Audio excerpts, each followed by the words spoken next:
আসসালামু আলাইকুম ওয়া রাহমাতুল্লাহি ওয়া বারাকাতুহু। আলহামদুলিল্লাহি রাব্বিল আলামিন ওয়াস সালাতু ওয়াস সালামু আলা রাসূলিহিল কারীম ওয়া খাতামান নাবিয়্যিন নবিয়িনা মুহাম্মদ ওয়া আলা আলিহি ওয়া সাহবিহি আজমাইন। সুপ্রিয় দর্শক, পৃথিবীর যে প্রান্ত থেকে আপনারা এই মুহূর্তে এটিএন বাংলা টিভি স্ক্রিনের সামনে আছেন, সকলকে স্বাগত জানাচ্ছি। এটিএন বাংলার নিয়মিত আয়োজন Gree AC presence Islami সাওরাজা powered by Konka fridge সরাসরি আয়োজন। আপনাদের জীবন ঘনিষ্ঠ যে কোনো ধরনের প্রশ্নের জবাব ইসলামিক শরিয়ার আলোকে জানতে আপনি সরাসরি আয়োজনে প্রশ্ন করুন, ফোন করুন। আমি আছি আপনাদের সাথে এ কে এম ফিরোজ। আমাদের সাথে আজ স্টুডিওতে উপস্থিত আছেন শেখ ডক্টর শহীদুল ইসলাম বারাকাতি হাফিজাহুল্লাহ। আসসালামু আলাইকুম ওয়া রাহমাতুল্লাহি ওয়া বারাকাতুহু। ওয়ালাইকুম আসসালাম ওয়া রাহমাতুল্লাহি আহলান সাহলান মারহাবান বিকুম, শুকরান ফিকুম, হায়াকাল্লাহ আল্লাহুম্মা হাইয়িক ওয়া ইয়াকুম, আহসানতুম মাশাআল্লাহ। মোহতারাম, আমরা ইনশাআল্লাহ আপনার মাধ্যমে কোরআন সুন্নাহর আলোকে দর্শকদের বিষয়গুলো জানবো। প্রিয় দর্শক, একটা বিষয় অবশ্যই আপনারা আমাদেরকে মনে করে সহযোগিতা করবেন। যারা এই আয়োজনে আপনি প্রশ্ন করার, ফোন করার সুযোগ পাচ্ছেন, যখন কথা বলবেন, আপনি যে টিভি সেট টেলিভিশন আমাদের দেখছেন, টেলিভিশনের ভলিউমটা কমিয়ে আপনি আমাদের সাথে কথা বলবেন। যখন কথা বলবেন আমরা সরাসরি অনুষ্ঠানে যাবো ইনশাআল্লাহ। এর মধ্যে অনেকেই নক করছেন। মোহতারাম, আমরা ইনশাআল্লাহ প্রশ্ন নিতে পারি। জি, বিসমিল্লাহ। জি দর্শক, কে আছেন বলুন, কি প্রশ্ন? আসসালামু আলাইকুম। ওয়ালাইকুম সালাম ওয়া রাহমাতুল্লাহ। বলুন, কি প্রশ্ন? হ্যালো, জি বলুন, শুনছি আমরা। বলছি যে আমার স্বামী হচ্ছে দক্ষিণ কোরিয়া প্রবাসী। জি, আমার স্বামী দক্ষিণ কোরিয়া প্রবাসী। আচ্ছা আচ্ছা আচ্ছা তার দ্বিতীয় স্ত্রীকে নিয়ে অলরেডি চলে গেছে দক্ষিণ কোরিয়া। আচ্ছা আচ্ছা এখন আমি যদি আমার স্বামীকে জিজ্ঞেস করেছি যে ইসলামে আছে একাধিক স্ত্রী থাকলে হক সমান, আমার স্বামী সরাসরি বলেছে যে সবখানে সমান চলে না। তাতে কি আমার স্বামী ইমান হারা হয়ে গেল? স্বামীকে এই কথা বলাতে তার ইমানের ক্ষতি হবে কিনা বা ইমান হারা হয়ে যাবে কিনা, তাই তো? হ্যাঁ। আর আরেকটা প্রশ্ন যে আলাম তারা নামের শব্দের অর্থ কি? আলাম তরা। জি। আর আরেকটা যে কি যে মানে দক্ষিণ কোরিয়াতে নাকি দুইটা স্ত্রী নিয়ে যাওয়ার কোনো অপশন নাই, আমার স্বামী বলেছে। এই কথাটা কতটুকু সত্য? তিনটা প্রশ্নের একটু উত্তরটা দিবেন দয়া করে। এটা তো ডিপ্লোম্যাটিক কোশ্চেন। এটা দক্ষিণ কোরিয়ান আইন সম্পর্কে আমরা কতটুকু বলতে পারবো। ধন্যবাদ। আমরা যাই বললেন ইনশাআল্লাহ আমরা চেষ্টা করবো। ধন্যবাদ আপনাকে। আমরা শুনবো আপনি শুনুন। জি জি মোহতারাম, প্রথম প্রশ্ন দিয়ে শুরু করি। দক্ষিণ কোরিয়া প্রবাসী যে স্ত্রী, যে তার স্বামী আছেন, তার দুই স্ত্রী, দ্বিতীয় স্ত্রীকে নিয়ে গেছেন, প্রথম স্ত্রী দেশে আছেন। এই যে এক স্ত্রীকে নিয়ে সাথে থাকা, আরেক স্ত্রীকে দেশে ফেলে রাখা, এই বিষয়টাকে যে অধিকারের ক্ষেত্রে, যেহেতু প্রথম স্ত্রী দাবি করলেন যে অধিকারের ক্ষেত্রে আমি সমান, যে সেটা আমি পাচ্ছি না, ইনসাফ হচ্ছে না, এবং এটা বলাতে সে এই ক্ষেত্রে জামাই স্পষ্ট তার স্বামী বলে যে না, সকলকে সমান অধিকার দিতে হবে, এরকম কোনো নিশ্চয়তা ইসলাম দেয় না বা এটা মানি না বা করেন না। এতে কি তিনি ইমান হারা হবেন কিনা বা ইমানের কোনো ক্ষতি হবে কিনা? ইন্নাল হামদুলিল্লাহি কুল্লা ওয়াসসালাতু ওয়াসসালামু আলা রাসূলিল্লাহ আল্লাযী লা নাবিয়্যা বা'দাহু ওয়া আলা আলিহি ওয়া সাহবিহি আম্মা বাদ। বিবাহ 2টি, 3টি, 4টি পর্যন্ত করা এট এ টাইমে শরিয়াতে জায়েজ আছে, কিন্তু অবশ্যই সেক্ষেত্রে ইনসাফ কায়েম করতে হবে। কারো অধিকার নষ্ট করা যাবে না। রাইট। একজনকে কষ্ট দিয়ে আর একজনকে সে দক্ষিণ কোরিয়ায় নিল নাকি আমেরিকায় নিয়ে গেল, এটা বিষয় না। যাতে আর একজন কষ্ট না পায় সে ব্যবস্থাটা আপনার করতেই হবে। স্বামী যে কথাটা বলেছে যে সকল ক্ষেত্রে এই অধিকার চলে না, এ কথাটি কোনো ব্যাপারে ঠিক আছে, কিন্তু কোনো ব্যাপারে ঠিক নেই। যেমন স্ত্রী, একটু আগে বলছি, কষ্ট মানে দুইজনেরই কাউকে কষ্ট দেওয়া যাবে না, 1। 2 নম্বরে দুইজনেরই ভরণ পোষণ শরিয়াতে যেভাবে দিতে হবে সেভাবেই দিতে হবে। 3 নম্বরে স্ত্রী হিসাবে স্বামীর কাছে বিশেষ কিছু হক আছে, সেই হকে কাউকে বঞ্চিত করা যাবে না। কোনো বিষয়ে আছে, আপনি যে কথাটা বলেছেন যে সকল ক্ষেত্রে অধিকার চলে না, সেই কথাটি শুধুমাত্র প্রযোজ্য হবে যে আপনি আল্লাহকে মানেন না আর উনি আল্লাহকে মানেন, এই জায়গায় এসে হয়তোবা এমন কথা প্রযোজ্য হবে। একজন ইসলাম বিরোধী কথা বলে আর একজন ইসলামওয়ালা কথা বলে, এমন ক্ষেত্রে কথাটি প্রযোজ্য হবে। কিন্তু হকের ক্ষেত্রে সকল জায়গায় ইনসাফ কায়েম করতে হবে। আপনি একজনকে নিয়ে আছেন, ওনার অনুমতি নেবেন, ওনার প্রয়োজন মেটাবেন, আর যে ক্ষেত্রে প্রয়োজন মেটাতে পারেন না সেক্ষেত্রে অবশ্যই আপনি নমনীয় থেকে ক্ষমা চাবেন, না হয় উপায় নেই। জি জি। আলাম তরা এই শব্দের অর্থ কি? হে রাসূল, আপনি কি দেখেন না? এ কথাটির অর্থ এতটুকুই। তার মানে আপনি লক্ষ্য করেন না, আপনি কি দেখেন না, এভাবে আল্লাহ পাক প্রশ্ন করছেন। ওই যে আব্রাহা চেষ্টা করেছিল যে বাইতুল্লাহকে ধ্বংস করে দিবে, সেই সময় আল্লাহ সুবহানাহু তাআলা রাসূলের কাছে এই প্রশ্নটি করে পাঠিয়েছেন। আলাম তরা, আপনি কি দেখেন নাই? দ্বিতীয় স্ত্রী দক্ষিণ কোরিয়াতে দুই স্ত্রী একসাথে রাখার নিয়ম নাই, এটাকে আসলে এটাকে ঠিক আছে কিনা? ওই মানে দক্ষিণ কোরিয়ার আইনে এরকম কিছু আছে, আপনি কিছু বলবেন? দক্ষিণ কোরিয়ার আইন আপনি যেটা বলে দিছেন আমিও সেটাই বলে দিব যে না, ওখানকার প্রচলিত আইন কি আছে। যেমন বাংলাদেশে সেনাবাহিনীর মধ্যে একটা রেস্ট্রিকশান আছে যে সেনাবাহিনীর সদস্য বা অফিসার দুইজন স্ত্রী গ্রহণ করতে পারবে না। হ্যাঁ, একান্ত প্রয়োজন হলে তখন অফিসিয়াল অনুমোদন লাগে, এটা একটা অফিসিয়াল সিস্টেম। আর ওখানে রাষ্ট্রীয় সিস্টেমে কি আছে সেটা আমাদেরকে জেনে জানাতে হবে। জি, আমরা প্রশ্ন নিচ্ছি, দর্শক বলুন। আসসালামু আলাইকুম। আসসালামু আলাইকুম। ওয়ালাইকুম সালাম। জি, বলবেন কি প্রশ্ন আপনার? আমি এলিফ্যান্ট রোড, আমি এলিফ্যান্ট রোড থেকে বলছি। জি, বলুন। জি জি, আমরা শুনছি। আমার ছোট্ট একটা প্রশ্ন আছে, করে ফেলুন। প্রশ্নটা হলো যে মনে করেন নামাজ, ইমামের সাথে আমি প্রথমে এক রাকাত নামাজ পাই নাই। হ্যাঁ, এক রাকাত নামাজ পাই নাই, কিন্তু পরে 3 রাকাত পেয়েছি। ওই এক রাকাতটা আমি একা নিজে পরে পড়বো, কিন্তু এক রাকাত কি আমি আলহামদুলিল্লাহ পরে কোন সূরা মিলাইতে হবে নাকি শুধু আলহামদুলিল্লাহ পড়লেই হবে? ঠিক আছে, আমার ধন্যবাদ, ভালো প্রশ্ন। জি, ধন্যবাদ, আমরা শুনবো। মোহতারাম বলবেন। আপনার যে রাকাতটি ছুটে গিয়েছে, ইমাম সাহেব সে রাকাতটি কিভাবে আদায় করতেন? তিনি সূরা ফাতিহাও পড়তেন আর একটা কিরাত পড়তেন না, তিনি অলরেডি এই পদ্ধতিতে পড়েছেন। ঠিক ইমাম সাহেবের যে পদ্ধতিতে ছুটে গেল, আপনাকে সে পদ্ধতিতে আদায় করতে হবে। সূরা ফাতিহাও পড়বেন আর একটি কিরাত বা সূরা পড়বেন। জি, ঠিক আছে, আমরা প্রশ্ন যেতে পারি। যে প্রশ্ন আমরা নেব, যে প্রশ্ন পরবর্তীতে যারা লাইনে আছেন এক এক করে যে ঢুকে যাবেন ইনশাআল্লাহ। জি, দর্শক বলুন। আসসালামু আলাইকুম। দুঃখিত। জি, আমরা পরবর্তী আবার যিনি আসছেন তিনি আসবেন। অনেকেই লাইনে থাকেন, অনেকে পান না। আজকে আমাকে অনেকজন বলেছেন। জি, আসসালামু আলাইকুম। ওয়ালাইকুম আসসালাম। জি, বলবেন কি প্রশ্ন আপনার? জি, আমার প্রশ্ন হচ্ছে যাকাত সম্পর্কিত। জি, বলুন। আচ্ছা, আমার আপন বড় ভাই, ওনার আর কি কনফেকশনারি দোকান আছে।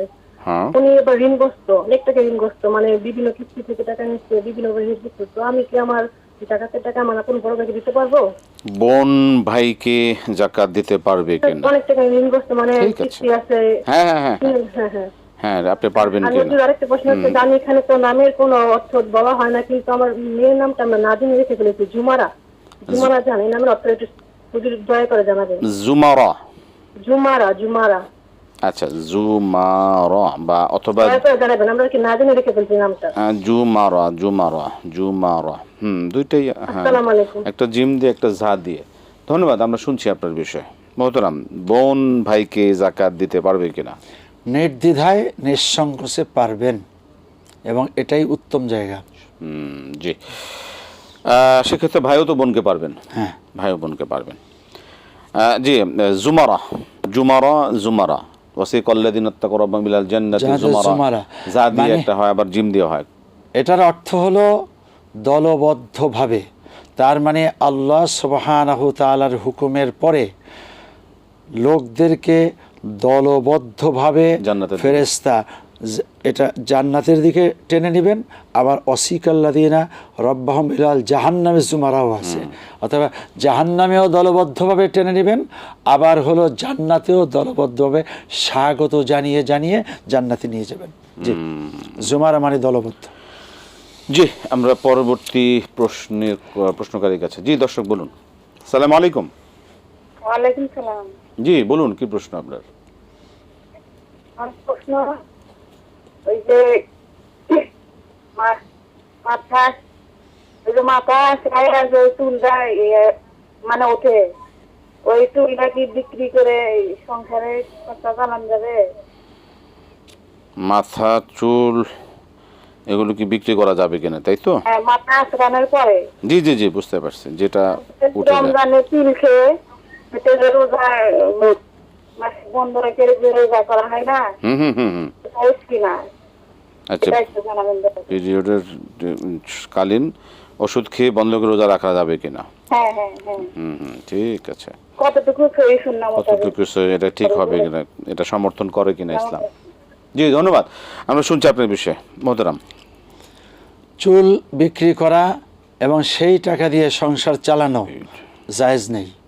কেন? এটা এক নাম্বার হলো, যদি মহিলাদের চুল হয় তাহলে সেই চুল আপনি কেন কাটবেন?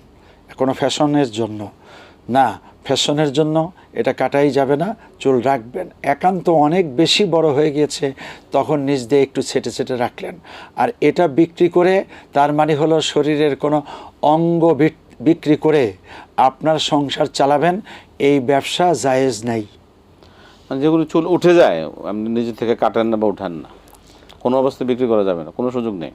আচ্ছা, যেগুলো মাথা চিরুনি করাতে উঠে গেল এই জাতীয় চুল, এটা আবার কতটাই হবে আর কি বিক্রি করা? অনেকের অনেক ওঠে ওস্তাদ, মানে অনেকের এই চুল অনেকের প্রচুর ওঠে। এমন দেখা যায় এক ফ্যামিলিতে যদি আমরা 5 জন মহিলা থাকে, দেখা যায় প্রত্যেক চুল আছে যদি 1 মুঠ করে পরে 5 মুঠ হয়ে যায়। তো এইভাবে 1 মাসে গেলে দেখা যায় যে প্রায় আধা কেজি 1 কেজির মতন হয়ে যায়। এই চুল মাটিতে কবর দিয়ে সম্মান দিবেন, আপনার সম্মান নষ্ট করবেন না। আচ্ছা আচ্ছা, ঠিক আছে। পরবর্তী একটা ভালো প্রশ্ন, যেটা হচ্ছে যে মহিলাদের পিরিয়ডকালীন এটা কি ওষুধ খেয়ে বন্ধ রেখে রোজা চালিয়ে যেতে পারবেন কিনা? না, এটা আল্লাহ প্রদত্ত বিধান।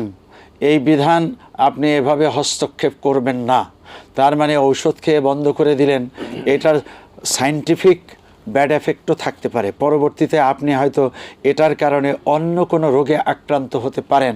অতএব আল্লাহ আপনাদেরকে যে বিধানে রেখেছেন ওই বিধানের উপরেই প্রতিষ্ঠিত থাকুন। ওয়ানিহকুম বাইনাহুম বিল কিসত। সেক্ষেত্রে মোহতারাম, যে যদি কোনো স্বাস্থ্যগত সমস্যা না থাকে সেক্ষেত্রে কি তারা এটা চালিয়ে যেতে পারবেন কিনা? স্বাস্থ্যগত সমস্যা এখন নেই, কিন্তু পরবর্তীতে হয়ে যেতে পারে। এই জন্য আল্লাহর নিয়মের উপরে থাকুন। আল্লাহ তো অসুস্থ অবস্থা পরবর্তী করার, ফাইন কানা মিনকুম মারিদান আও আলা সাফার, আপনি অসুস্থ এখন রাখার দরকার নেই, পরে গনে গনে রেখে দিবেন। আল্লাহ তো সুবিধা করে দিয়েছেন, আপনি কেন সুবিধা জোর করে টেনে আনবেন? বিধানে থাকাই ভালো। জি, আমরা পরবর্তী প্রশ্ন যাব। যে দর্শক বলুন। দুঃখিত আমরা প্রশ্নটা নিতে পারলাম না। এরপরে কে আছেন তিনি এই সুযোগটা পাচ্ছেন। জি দর্শক, আসসালামু আলাইকুম। ওয়ালাইকুম আসসালাম। জি বলুন, কি প্রশ্ন আপনার?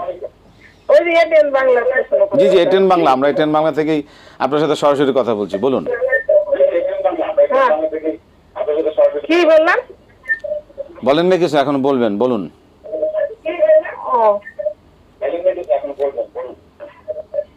হ্যালো, আসসালামু আলাইকুম। ওয়ালাইকুম আসসালাম ওয়া রাহমাতুল্লাহ। জি, আমি তো হুজুর তো পাচ্ছি না কথা বলতে। এই যে আমি তো হুজুর, আমি হুজুর আছেন, বড় হুজুর আছেন, সব হুজুর আছে আমরা এখানে, আপনি বলে ফেলুন।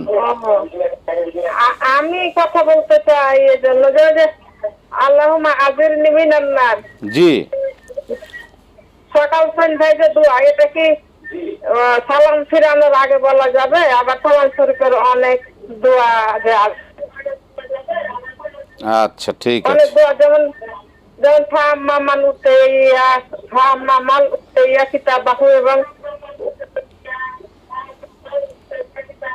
এই সব দোয়াগুলা কি কোরআন শরীফ থেকে নামাজ সালাম ফিরানোর আগে পড়া যাবে? কোরআনের দোয়াগুলো, তাই তো? আল্লাহুম্মা আজিরনি মিনান নার। হ্যাঁ, এটা তো বুঝছি। ঠিক আছে সারাদিন নেবেন আল্লাহ। জি, আমরা প্রশ্ন পেয়ে গেছি আপনার, ধন্যবাদ। জি শুনুন। জি জীবন আল্লাহুম্মা আজিরনি মিনান নার, এটি কোরআনের আয়াত নয়, এটি রাসূল করিম সাল্লাল্লাহু আলাইহি ওয়াসাল্লাম অনেক দোয়া করেছেন, তার মধ্যে একটি দোয়া। অর্থ হলো, হে রব্বুল আলামিন, জাহান্নামের আগুন থেকে আমাকে রক্ষা করুন। এই দোয়া আপনি চলতে ফিরতে করবেন। আবার হলো সালাম ফিরানোর পরে মাসনুন জেকেরগুলো করার পরে আপনি এই দোয়া পড়তে পারেন, কোনো অসুবিধা নেই। আল্লাহুম্মা ইন্নী আসআলুকা জান্নাত চাচ্ছি, আর আজিরনি মিনান নার, জাহান্নাম থেকে মুক্তি চাচ্ছি, দোয়া করতে পারবেন, কোনো অসুবিধা নেই। কিন্তু ফরজ নামাজে আল্লাহ পাকের কাছে কোরআনের হুবহু আয়াত দিয়ে কোনো দোয়া করা যাবে না। যেমন রব্বিক ফিরলি ওয়ালি ওয়ালিদাইয়া, এটা যদি আপনি বলতে চান তাহলে পরে নফল নামাজে যে আল্লাহুম্মা রব্বিক ফিরলি ওয়ালি ওয়ালিদাইয়া ওয়ালিল মুমিনিনা ইয়াউমা ইয়াকুমুল হিসাব, এরকম আল্লাহুম্মা একটি শব্দ যোগ করে অথবা কোনো একটি শব্দ বিয়োগ করে আপনি হয়তো তাসবিহ হিসাবে পাঠ করা, এটি জায়েজ আছে। ফরজ নামাজে নয়, নফল নামাজে। নামাজের পরে তো যে কোনো দোয়া পড়া যাবে। হ্যাঁ, যে কোনো দোয়া, কোরআনের দোয়া যে কোনো দোয়া পড়া যাবে। প্রথমে মাসনুন দোয়াগুলো পড়ে নেবেন যা রাসূল পড়েছেন, সাহাবায়ে ইকরাম পড়েছেন। সেটা হলো আস্তাগফিরুল্লাহ 3 বার, আল্লাহুম্মা আনতাস সালাম 1 বার। এরপরে আপনি যে প্রয়োজনীয় দোয়াগুলো আছে এই দোয়াগুলো পড়ে তারপরে আপনি অন্যান্য দোয়া করতে পারবেন। অনেক ধন্যবাদ। আমরা আরো শুনবেন। জাযাকাল্লাহ খায়ের। প্রিয় দর্শক, আমাদের সময় হলো বিরতিতে যাবার, ফিরছি বিরতির পর আবার ইনশাআল্লাহ আপনাদের সাথে আয়োজন। আসসালামু আলাইকুম ওয়া রাহমাতুল্লাহি ওয়া বারাকাতুহু। প্রিয় দর্শক, ফিরে এলাম বিরতির পর Gree AC presence Islami সাওজা powered by concha free সরাসরি আয়োজনে। আমরা বিরতির আগে প্রশ্ন শুনছিলাম, এবার যাব প্রশ্ন। যে দর্শক বলুন। আসসালামু আলাইকুম। আসসালামু আলাইকুম। ওয়ালাইকুম আসসালাম। জি বলুন, কি প্রশ্ন বলুন। জি, আপনি কি প্রশ্ন করতে চাচ্ছেন বলুন। হুজুর, আমার ছেলের জন্য একটা বিয়ের প্রস্তাব এসেছে। আচ্ছা। তো মেয়েটা পালিত, মানে দত্তক। তো ওনার কাগজপত্রে, ভোটার আইডি কার্ডে, সার্টিফিকেটে ওনার যে দত্তক বাবার নাম, ভাইয়ের নাম।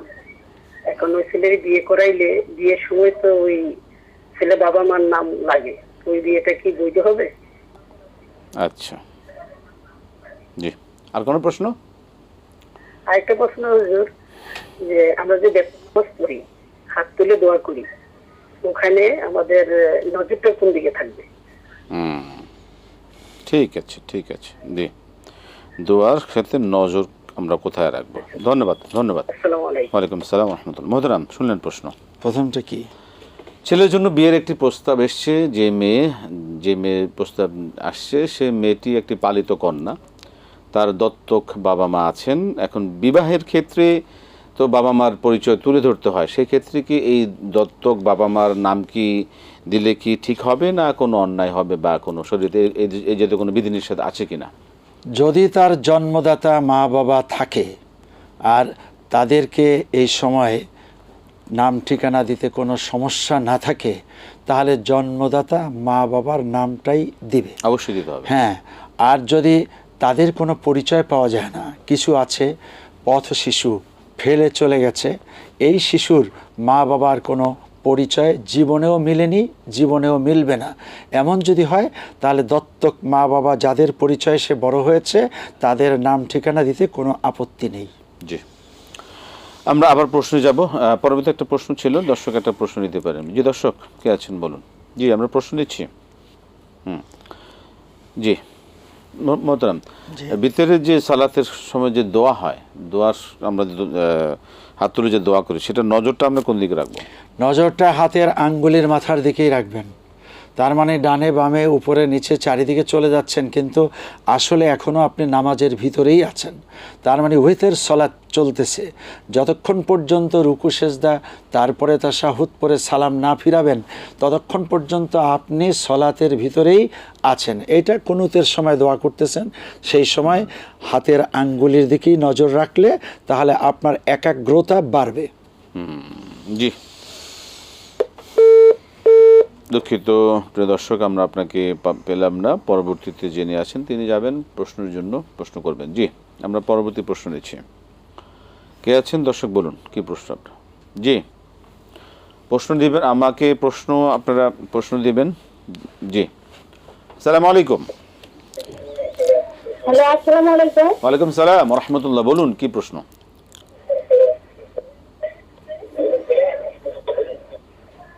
জি, আমার আম্মু 6 তারিখে মারা গেছে। মা মারা গেছে। আমার আম্মু নামাজ পড়তে পারতো না। হুম। তো আমার আম্মু নামাজ পড়তে পারতো না, কি পারতো না আর কি, কম পারতো। তো আমার আম্মু অনেক দিন থেকে অসুস্থ ছিল। তো তিনি মারা গেছে 6 তারিখে। তো আমার প্রশ্ন হচ্ছে যে আমার আম্মু যখন মারা যায়, উনি অনেক অসুস্থ ছিল, আবার উনি যখন মারা যাওয়ার পরে ওনার চেহারা অনেক উজ্জ্বল ছিল এবং হাসির মতো চেহারা ছিল। তাহলে উনি কি কি উনি তো নামাজ পড়তে পারেনি, তাহলে কেন এমন হলো? ওনার কি মৃত্যুটা কি ভালো ছিল? ধন্যবাদ। আমরা শুনবো। আর কোনো প্রশ্ন? আর কোনো প্রশ্ন আছে আপনার? জি, আমার আম্মু মানে মারা যাওয়ার আগে আমার সঙ্গে একটু খারাপ ব্যবহারই করতো, মানে যেটা সহ্য করার মতো না। তো আমিও মানে মেয়ে হয়ে ওনার সঙ্গে সহ্য করতে না পারে একটু তর্কাতর্কি করতাম। তো এটা উনি কেন করতো? আর ওনার কাছে আমি মাপও চাইছি, মাপও করে দিছে। আর উনি সবার সঙ্গে একটু খারাপ ব্যবহার করতো। উনি কেন করতো এটা? মানে অসহ্য করার মতো ব্যবহার করতো। অনেক ধন্যবাদ, অনেক ধন্যবাদ। আমরা শুনবো আপনার বিষয়ে, আপনি শুনুন। আমার জন্য দোয়া করি। আচ্ছা, জি, অবশ্যই অবশ্যই সন্তান মার জন্য আমি দোয়া করবেন। দোয়া করলে কি কবুল হচ্ছে? আপনি মানে এখন সবসময় শুনতে রব্বির থাকুন। হামদা পড়তেছি। জি, দোয়া এখন করেন। আপনি দোয়া কি, শুনতে থাকুন। দোয়া কি কবুল হবে কিনা? জি, জি। ধন্যবাদ ধন্যবাদ ধন্যবাদ। আমরা শুনবো ইনশাআল্লাহ। আর মোহতারাম। আম্মু আপনার তো আম্মু অনেক মারা বেয়াদবিও গিয়েছেন। করতাম। জি জি ইন্না জি জি, লিল্লাহি ওয়া ইন্না ইলাইহি রাজিউন। একটু ঝগড়াও করতাম। ঝগড়া করুন। জি, আমরা শুনেছি। অনেক শুনছি, অনুতপ্ত আমি। ঠিক আছে ঠিক আছে, আমরা শুনেছি। ধন্যবাদ ধন্যবাদ। আমরা, আপনি শুনুন। জি, মার জন্য আপনি কি করতে পারবেন মোহতারাম? জি, আপনি যাবেন। মা চলে গেছেন, ইন্না লিল্লাহি ওয়া ইন্না ইলাইহি রাজিউন। আমরা দুঃখিত, আপনিও দুঃখিত। এবার আপনি প্রশ্ন করলেন যে আম্মু মারা গেল, কিন্তু তার ব্যবহারটা মানুষের সাথে সুন্দর ছিল না, আপনার সাথেও ঝগড়া করেছে এবং আপনিও পাল্টা ঝগড়ায় লিপ্ত হয়েছেন। এ অবস্থাতে কি হবে? প্রথম হলো যে আপনি ঝগড়া করাটা ঠিক হয়নি।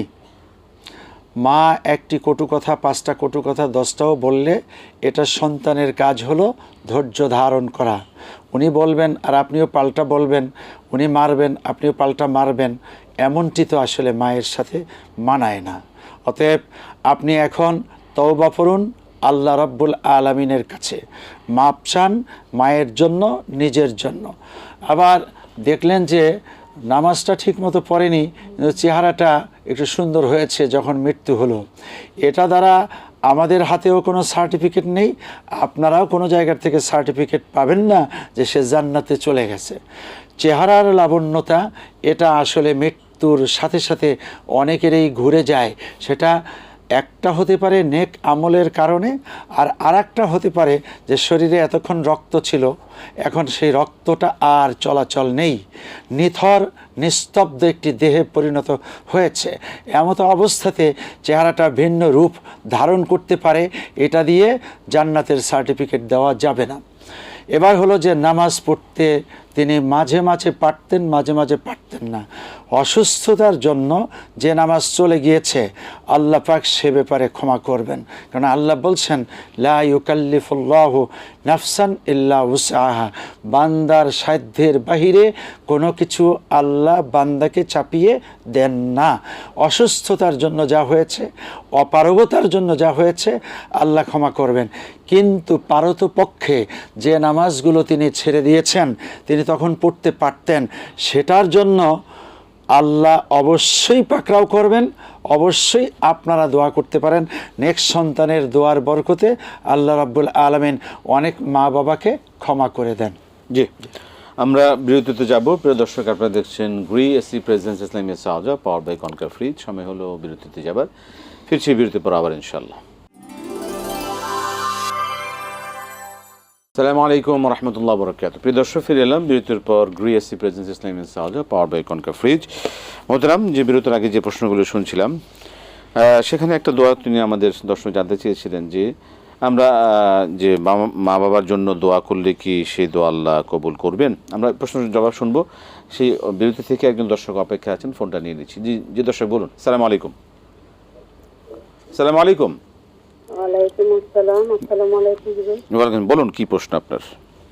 হুজুর, আমার ভাই আর আমার বোনের মেয়ে দত্তক আনছে। আমার নাম টান সব পাল্টাই দিচ্ছে, তাদের নাম দিচ্ছে। বোনের যে মেয়ের বাবার আসল বাবা মার নাম দিচ্ছে না, দিচ্ছে তাদের নাম। এবং ওই মেয়ে ওরা মানে এই মেয়ে ওই যে মামা হয় না, মামার বাবা দেখে আর মামির মা দেখায় যে ইসলাম শরীয়তে কতটুকু সঠিক, এই দুজন হয়েছে। আর একটা হচ্ছে যে আমার আম্মা 3 মাস মারা গেছেন। তা আমি প্রায় 15-20 দিন পরে আমি স্বপ্নে দেখছি যে আমার আম্মা উমরাতে যাবে দিয়েছে। আমার বড় ভাই নিয়ে যাবে উমরাতে, একটা বড় জাহাজ আছে, জাহাজের ভিতরে আমার মা যায় দিচ্ছে, সবাই মিলে আমরা উড়াই দিয়েছি।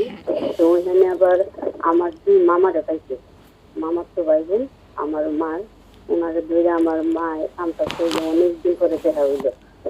এইটাই আমি জানতে চাইছিলাম যে এই স্বপ্নের তারপরে আমার একটু ভালো লাগলো। এই স্বপ্নের ব্যাখ্যাটা কি হতে পারে? আমি মারে স্বপ্নে দেখতে চাই, কি আমল করলে মারে আমি স্বপ্নে দেখতে পাই। মাকে স্বপ্নে দেখার আমল কি আছে?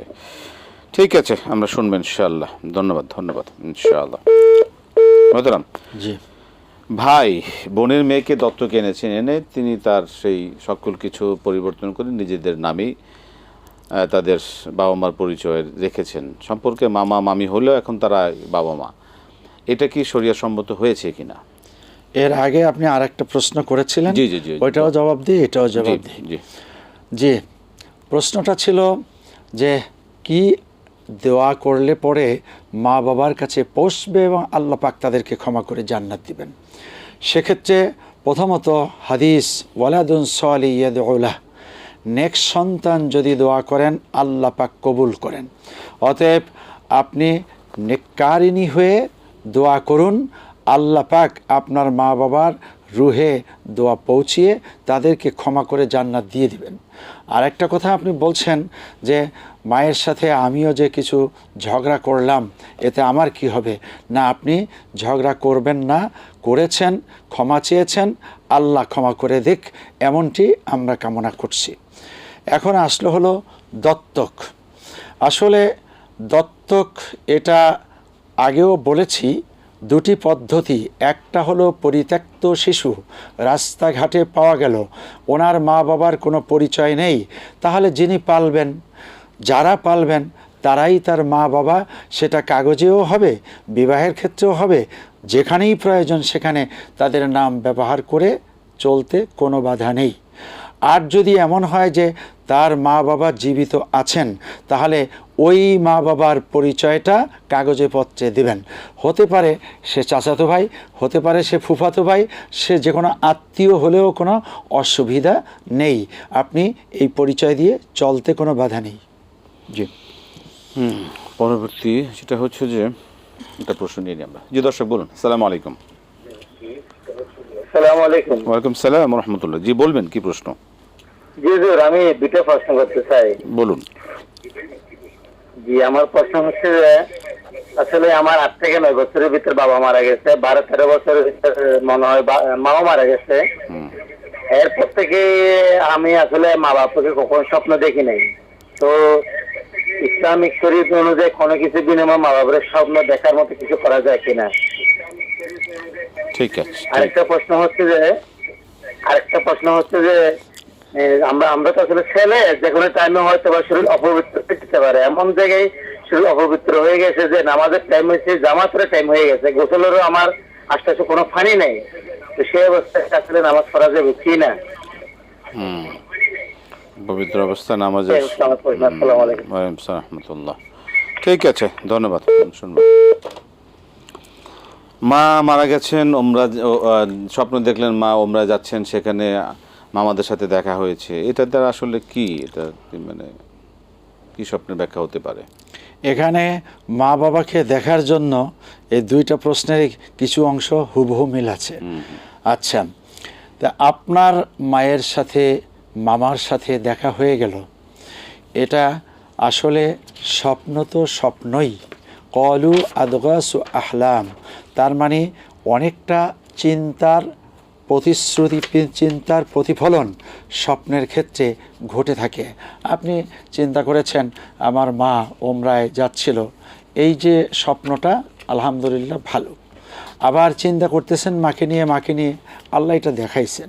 আবার হলো মায়ের সাথে মামা, হয়তো এমনটাও আপনারা চিন্তা করছেন, সেই দিক থেকে হতে পারে। আর একটি হলো স্বপ্নের ব্যাখ্যা, এখনই তো পাকা করে বলা যাবে না, তবে কিছু আলামত আছে, এটা ভালো। ওমরার এহরাম পড়লো, এটা আলামত ভালো। আবার বাইতুল্লাহ শরীফে চলে গেছে, এই স্বপ্ন ভালো। মামার সাথে দেখা হয়েছে, এটাও ভালো। এই ভালোটা আল্লাহ যেন কবুল করেন, এমনটি আপনি নিজের থেকে আরও বেশি আমল করে দোয়া করতে থাকুন। 2 নম্বরে যে ভাই যেটা চাইছেন, সেটা হলো 8-9 বছর আগে বাবা মারা গেছেন। এখন বাবাকে কোনোদিন তিনি স্বপ্ন দেখেননি, দেখার খুব ইচ্ছে, এমন কোনো আমল আছে? এমন সুনির্দিষ্ট কোনো আমল নেই। আপনি মা বাবার জন্য আল্লাহ যে দোয়া শিখিয়েছেন, সূরা বনী ইসরাঈলের 23 নম্বর আয়াতের শেষের দিকে আছে, রব্বির হামহুমা কামা রব্বায়ানি সগীরা, এই দোয়া বেশি করে পড়ুন, সালাত বেশি করে পড়ুন, এবং তাদের জন্য মাঝে মাঝে সদগায়ে জারিয়া কিছু দান করুন, আবার কিছু নামাজ বেশি করে পড়ুন। এমন যদি হয় তাহলে পরে হতে পারে আল্লাহ পাক স্বপ্নযোগে আপনার বাবার হালাতটা দেখাই দিতে পারেন। জি, আমরা প্রশ্নে যাব। কে আছেন দর্শক বলুন। সালাম আলাইকুম। ওয়ালাইকুম সালাম। জি বলুন, কি প্রশ্ন আপনার? জি হ্যালো। জি বলুন, কি আপনি জানতে চাচ্ছেন, বলুন কি প্রশ্ন। আচ্ছা, হজে বদলি সম্বন্ধে জানতে চাইতেছি। বদলি হজ, হজে বদলি তো হজে ইফরাদ অন্তর্ভুক্ত, হজের বদলি তো হজের ইফরাদের অন্তর্ভুক্ত। এটা তো হজে বদলির জন্য যে নিয়ত করা হইলো, মানে হজ শেষ হওয়ার আগ পর্যন্ত তো উমরা করা যাবে না, তো হবে কুদুম করতে হবে গিয়া। এই ব্যাপারে একটু আলোচনা করবেন, এটাই জানতে চাই আর কি। ঠিক আছে, বদলি সম্বন্ধে একটু আলোচনা করবেন। ঠিক আছে, ধন্যবাদ। আচ্ছা জি মোহতারাম, একদম সময় খুব সংক্ষিপ্ত, আমরা সংক্ষিপ্তের মধ্যে জবাবটা শুনবো। জি, আর একটা আছে, যে কোনো সময় অপবিত্র হয়ে গেলে কি করবেন? হ্যাঁ, আপনি পবিত্রতা অর্জন করে সালাত আদায় করবেন। এখন যদি কোনো ব্যবস্থা না থাকে তাহলে ওই সময় তায়াম্মুম করে আপনি সালাত আদায় করবেন। আর হজ্জে বদলি, তার মানে একজনের পক্ষ থেকে আরেকজন হজ করা জায়েজ আছে, তবে এমন ব্যক্তি যিনি আগে নিজের হজটি করেছেন। আর হলো যে আপনি বলছেন একজনের পক্ষ থেকে আরেকজন হজ করতে গিয়ে তারপরে তার জন্য ইফরাত করতে হবে, এই ইফরাতটা নির্ধারিত না। এটা মানে যে কোনো হজই করা যাবে। আপনি ইফরাদ না করে তামাত্তু করতে পারবেন, কেরানও করতে পারবেন, এটাই সুনির্দিষ্ট কোনো বিধান নাই। একটু ইখতিলাফ আছে, কিছু কিছু লোক বলছেন যে ইফরাদই করতে হবে। জি, আমরা সময় শেষ প্রান্তে চলে এসে আর সুযোগ হচ্ছে না আজকে আমাদের দর্শকদের প্রশ্ন নেওয়ার জন্য। আপনাকে অসংখ্য ধন্যবাদ। শুকরান জাযাকুমুল্লাহ। আমরা আপনাদের মূল্যবান প্রশ্নের আলোকে অনেকগুলো বিষয় আমরা কোরআন সুন্নাহর আলো থেকে জানলাম। আলহামদুলিল্লাহ, এইভাবে আমরা জানবো, মানবো। আল্লাহ পাক আমাদেরকে এই জানা মানা সহজ করে দেন, আমরা আমাদের জীবনের জন্য ইসলামের পরিপূর্ণ হক আদায় করে চলতে পারি, সকল কিছু জানার মানার তৌফিক দান এবং সকল কিছু মানা আমাদের জন্য সহজ করে দেন। এই আশাবাদ ব্যক্ত করে শেষ করছি, বিদায় নিচ্ছি। আসসালামু আলাইকুম ওয়া রাহমাতুল্লাহি ওয়া বারাকাতুহু।